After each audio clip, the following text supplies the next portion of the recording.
सभी साथियों को नमस्कार। मित्रों राम राम। हम लोग बात करेंगे, भौतिक प्रदेश हम कंप्लीट पढ़ चुके हैं। नदियों में हम लोग एंट्री करेंगे और नदियों को, अपवाह तंत्र को हम 3 भागों में बांटेंगे साथियों। एक वो नदियां हैं जो यहाँ से कहीं से निकलती हैं और निकलने के बाद में वो ना तो कोई बंगाल की खाड़ी में जाती हैं, ना कोई अरब सागर में जाती हैं, बल्कि कहीं मैदान में या किसी खाड़ी में या किसी झील में गिर के अपना अस्तित्व खत्म कर देती हैं। तो ऐसी नदियों को हम लोग आंतरिक जल प्रवाह की नदियां कहते हैं। दूसरा, एक हमारे पास इधर कच्छ कच्छ की खाड़ी है, इधर हमारे पास में खंभात की खाड़ी है। यहाँ से कुछ नदियां इधर से इस तरीके से आती हैं और वे अरब सागर में गिर जाती हैं। उन नदियों को हम अरब सागरीय अपवाह तंत्र कहते हैं। कुछ नदियां हमारी यहाँ से इस तरीके से जाके यमुना की सहायक बन जाती हैं इस तरीके से, तो वो बंगाल की खाड़ियों का अपवाह तंत्र कहलाता है। ध्यान रखना, क्योंकि इन नदियों को कहीं न कहीं सहायक नदियां मिल जाती हैं और सहायक नदियां मिलती है तो इनका जल प्लस होता चली जाता है, वे आगे तक ले जाते हैं। इनको सहायक नदियां नहीं मिलते, जिस कारण से एक निश्चित सीमा तक इनका जल जाके वहाँ ये कमजोर पड़ता है जल प्रवाह, फिर ये लुप्त हो जाती हैं। ये ध्यान रखें आप लोग। तो ये हम लोग आज पढ़ रहे हैं आंतरिक जल प्रवाह की नदियाँ। डायरेक्टली आपसे सवाल पूछ सकता है कौन सी नदी है आंतरिक जल प्रवाह की है या नहीं है, बंगाल की खाड़ी, ये पूछ सकता है। बाकी नदी में से कुछ भी सवाल बनेगा मैं आपके सामने में रख रहा हूँ। देखिए, सबसे पहले हम लोग साथियों घग्गर की बात करने जा रहे हैं। किसकी? आंतरिक जल प्रवाह की। अगर सबसे हमारे पास में लंबी नदी है तो वो हमारे पास घग्गर है। घग्गर इस तरीके से आएगी, यहां से आके इस तरीके से हमारे पास यहां आ जाएगी और हमने इसको रोक दिया है। फिर आगे आप गौर से देखिए, मैंने यहां इस तरीके से dot dot dot dot dot dot लगा दिया यहां पे। इसका मतलब ये है कि घग्गर नदी का जो उद्गम हो रहा है, उद्गम कहां हो रहा है? शिवालिका की पहाड़ियों से है। आप नोट्स बना सकते हो, साथ साथ लिख सकते हो, कोई इश्यू नहीं है। शिवालिका की पहाड़ियां, शिवालिका की पहाड़ियां हैं और इस शिवालिका की पहाड़ियां, यहां कालका माता का मंदिर है। कौन सी माता का मंदिर है? कालका, कालका माता का मंदिर है। कालका माता का मंदिर है और यह हिमाचल प्रदेश है, यानी हिमाचल प्रदेश से इस नदी का उद्गम होता है। ये ध्यान दें आप लोग। इसके बाद राजस्थान में ये जो एंट्री लेती है, यहां से तलवाड़ा झील पड़ती है। तलवाड़ा झील, तलवाड़ा झील के पास से ये एंट्री करती है हनुमानगढ़ जिले में। कौन जिले में? हनुमानगढ़ जिले में।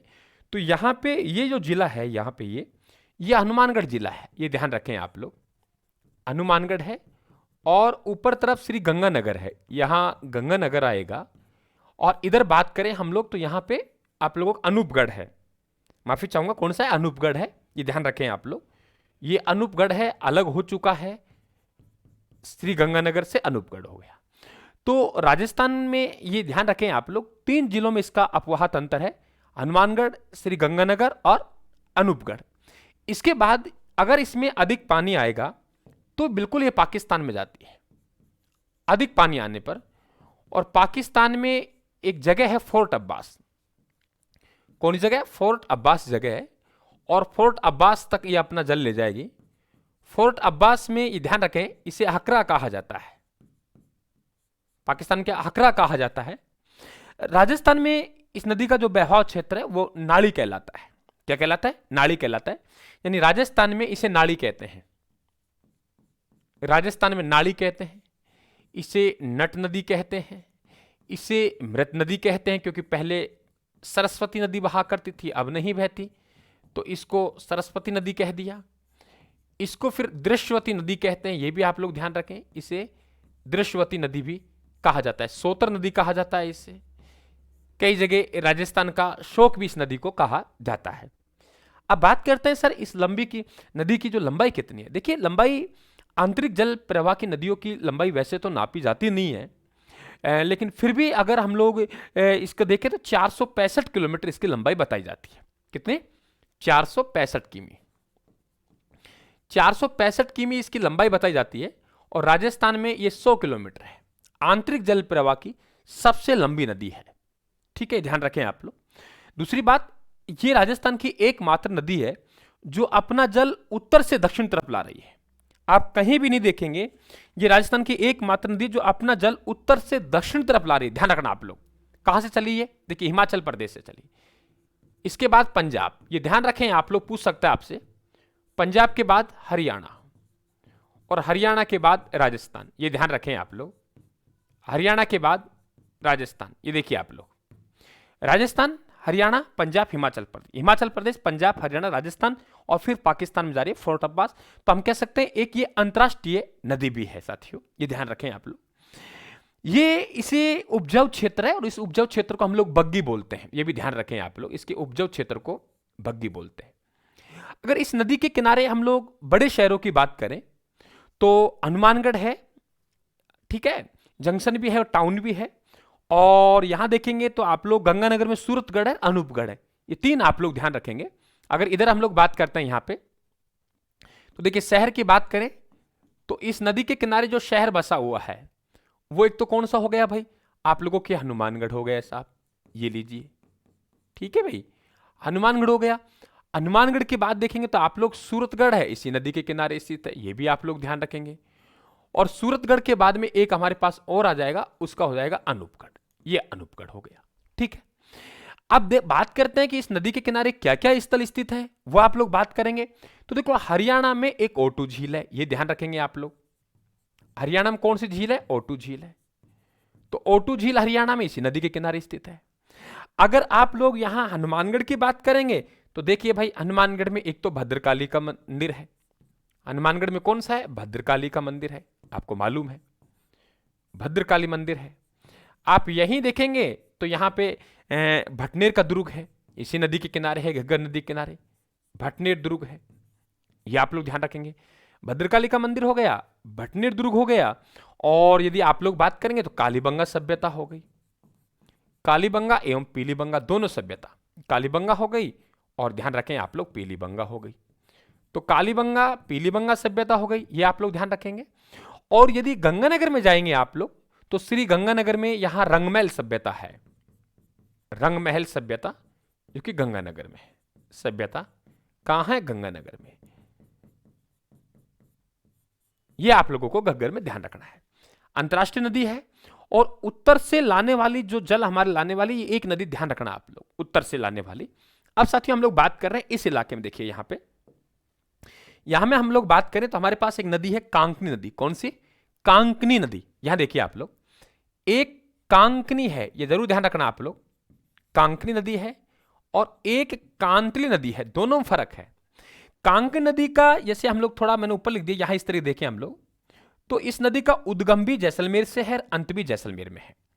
अगर कांकनी के यदि हम लोग उद्गम की बात करें मेरे लाडलो, किसकी, उद्गम की, तो उद्गम कोठारी गांव से इस नदी का, कौन से गांव से, कोठारी गांव से। रास्ते में ये भुज झील का निर्माण करती है, भुज झील का निर्माण करती है और अंत में जैसलमेर में ये मीठी खाड़ी में लुप्त हो जाती है, मीठी खाड़ी में। देखिए यहां से ये नदी है कांकनी, कांकनी नदी को स्थानीय भाषा में मसूर देवी कहते हैं। क्या कहते हैं, मसूर देवी। तो अगर कांकनी नदी के उपनाम की बात करें हम, कांकनी नदी के उपनाम की, कांकनी के उपनाम, कांकनी के उपनाम की हम लोग बात करें तो मसूर दी हो गई। इसके बाद काकने भी बोलते हैं इसे, काकने, इसे काकने भी बोलते हैं। तो मसूर दी और काकनी इस नदी का क्या हो गया, उपनाम हो गया। आंतरिक जल प्रवाह की ये सबसे छोटी नदी है। क्या कहा मैंने, आंतरिक जल प्रवाह की सबसे छोटी नदी है, ध्यान रखना, आंतरिक जल प्रवाह की सबसे छोटी नदी, और इसकी लंबाई है 17 किलोमीटर। आंतरिक जल प्रवाह की सबसे छोटी नदी, आंतरिक जल प्रवाह की सबसे छोटी नदी, सबसे छोटी नदी। भाई चैनल को लाइक और सब्सक्राइब जरूर करना आप लोग। छोटी नदी है 17 किलोमीटर, आंतरिक जल प्रवाह की, यह आपको ध्यान रखना है। इसके अलावा आपको कांकरी में ध्यान नहीं रखना, ठीक है। कोठारी गांव से उद्गम, मीठी खाड़ी, रास्ते में भुज झील का निर्माण, जैसलमेर से उद्गम, जैसलमेर में अंत हुआ। अब बात करते हैं एक नदी हमारे पास कांकनी नदी है, कांकनी, कांकनी, कांकनी नदी। ये कांकनी है, एक कांतली, ध्यान रखना आप लोग, कौन सी कांतली। यहां हमारे पास में ये जिला चूरू आएगा हमारे पास, यहां पे ये देखिए, ये हमारे पास चूरू हो गया, ठीक है। इसके बाद हम लोग बात करें, यहां हमारे पास सीकर हो गया,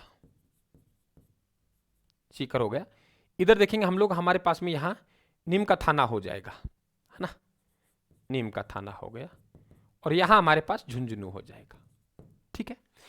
एक नदी जो खंडेला की पहाड़ियां सीकर से उद्गम हुआ करता था, खंडेला की पहाड़ियां सीकर से उस नदी को उद्गम हो, और वे उद्गम होने के बाद सीकर झुंझुनू की सीमा बनाती थी, झुंझुनू को 2 भागों में बांटती थी। उसी नदी की बात कर रहा हूं। लेकिन नए जिले बनने के बाद इसमें बहवाह में परिवर्तन आएगा। जिले 3 हो जाएंगे। जैसे देखिए हमारे पास यहां पे खंडेला की पहाड़ियां हैं, ये देखिए खंडेला की पहाड़ियां सीकर में। खंडेला की पहाड़ियां कहां है? सीकर में। टेलीग्राम पे डालूंगा इसको, तो वहां से लेने स्क्रीनशॉट लेने की आवश्यकता नहीं, राजस्थान टेलीग्राम। खंडेला की पहाड़ियां। और झुंझुनू में एक गांव पड़ता है मुंड्रेला गांव, मुंडेला या मुंड्रेला गांव जो भी है, ये मुंड्रेला या मुंडेला गांव है। ये कहां पड़ता है? झुंझुनू में। खंडेला की पहाड़ियां सीकर चलती थी, सीकर झुंझुनू सीमा बनाती थी, फिर झुंझुनू को 2 भागों बांटती थी।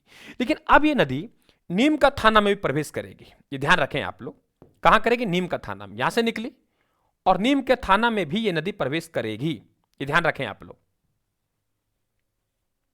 नीम का थाना में भी ये नदी प्रवेश करेगी। ये ध्यान रखें आप लोग। ये लीजिए। और चूरू जिले की सीमा प्रारंभ होने से पहले ही ये नदी लुप्त हो जाती है, ध्यान रखें आप लोग। अब इसमें खंडेला की पहाड़ी चली, एक पूर्णतः राजस्थान में बहने वाली, पूर्णतः राजस्थान में बहने वाली सबसे लंबी नदी यही है, ध्यान रखें आप लोग। पूर्णतः राजस्थान में बहने वाली, पूर्णतः राजस्थान में बहने वाली सबसे लंबी नदी, पूर्णतः राजस्थान में बहने वाली सबसे लंबी नदी, सबसे लंबी नदी 100 किलोमीटर इसकी लंबाई है, ये भी आप लोग ध्यान रखेंगे। ठीक है। इस नदी के जो बहाव क्षेत्र है उसे हम लोग तोरावाटी कहते हैं। क्या कहते हैं? तोरावाटी। नदी का बहाव क्षेत्र क्या कहलाता है? तोरावाटी कहलाता है। नदी का बहाव क्षेत्र क्या कहलाता है? तोरावाटी कहलाता है। प्रहवा, नदी का प्रहवा, भाई नोट्स बनाते चलना साथ साथ। प्रहवा क्या कहलाता है? तोरावाटी कहलाता है। क्लियर? तोरावाटी एक बोली भी आएगी। दूसरी बात साथियों, हम लोग बात करें इस नदी के किनारे, देखो नीम का थाना है ना, ये नीम का थाना। इस नीम के थाना में ही 2 सभ्यता आ गई। पहले गणेश्वर सभ्यता सीकर का अंग था, वो गणेश्वर सभ्यता अब नीम का थाना का अंग हो गया। एक तो ये ध्यान रखना है आप लोगों को। दूसरा, एक सुनारी सभ्यता हो गई। ये सुनारी सभ्यता है, ये झुंझुनू का अंग होता था, वो भी अब कहां आ गई? नीम का थाना में आ गई। ये आप लोगों को पूर्ण ध्यान रखना है आप लोगों को। ठीक है। तो बहुत अच्छी तरीके से क्लियर हो गया हमारे पास। घग्गर नदी क्लियर हो गई, इसके बाद हमारे पास में कांग नदी क्लियर हो गई हमारे पास में, और इसके बाद में हमारे पास में कांतली नदी क्लियर हो गई। बात समझ में आ गई आप लोगों के? अब देखिए साथियों, हमारे पास एक तो रूपनगढ़ नदी है और एक रूपा रेला नदी है। समझ गए आप लोग? एक तो क्या है? रूपनगढ़ नदी है और एक हमारे पास में रूपा रेला नदी है। क्लियर? तो रूपनगढ़ अलग है और रूपा रेला अलग है। इस मानचित्र में आएगी नहीं शायद। ठीक है, ये ध्यान रखें आप लोग। तो कांतली क्लियर हमारे पास यहां पे, कांकनी क्लियर हमारे यहां पे, और हमारे पास में घग्गर क्लियर हमारे पास। ओके, बात समझ में आ गई है? अब आप लोगों को एक बची कौन सी? कांकनी। ये आपके साबी बची, अभी मानचित्र में जगह नहीं, यही बढ़ा देता मैं। साबी बचेगी आप लोगों के। साबी है, रूपनगढ़ है, रूपा रेला है, उसकी हम लोग बात करेंगे। और आजकल हम लोग बाणगंगा की विषय में बात करेंगे कि बाणगंगा से भी आप लोगों के सवाल बनते हैं, और बाणगंगा भी एक आंतरिक जल प्रवाह का ही पार्ट है। ध्यान रखना आप लोग। थैंक यू, धन्यवाद। अभी मिल रहा है आपको नेक्स्ट वीडियो, फिर मिल रहा है इसमें।